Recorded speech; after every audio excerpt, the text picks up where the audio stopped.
L'estat espanyol ha decidit empresonar el vicepresident i consellers i conselleres del govern legítim de Catalunya sorgit de les eleccions del 27 de setembre. És un molt greu error. De fet, és un gravíssim atemptat a la democràcia.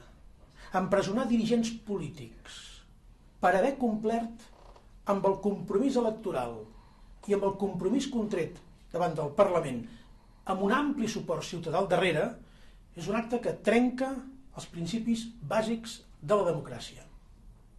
El govern espanyol renuncia d'aquesta manera al diàleg necessari, al diàleg imprescindible per resoldre els problemes polítics, i aquest és un problema polític.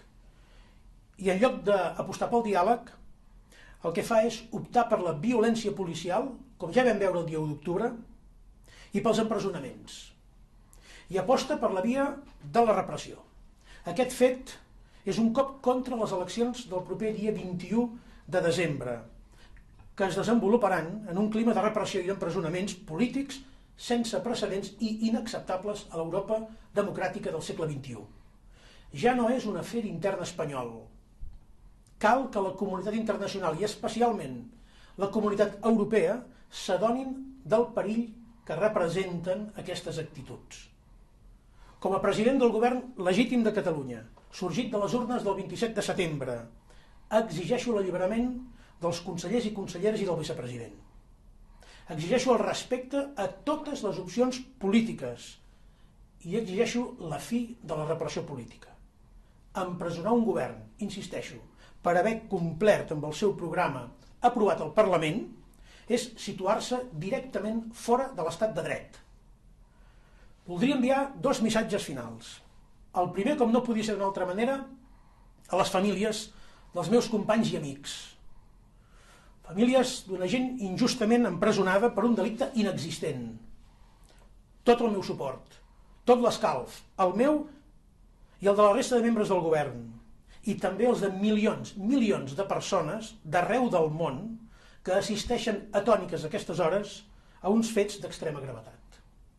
El segon, un missatge a tot el poble de Catalunya.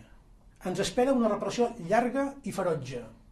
La fúria amb què l'estat espanyol ha embestit contra allò que ens ha fet una vella nació d'Europa és desbocada i ho amenaça tot.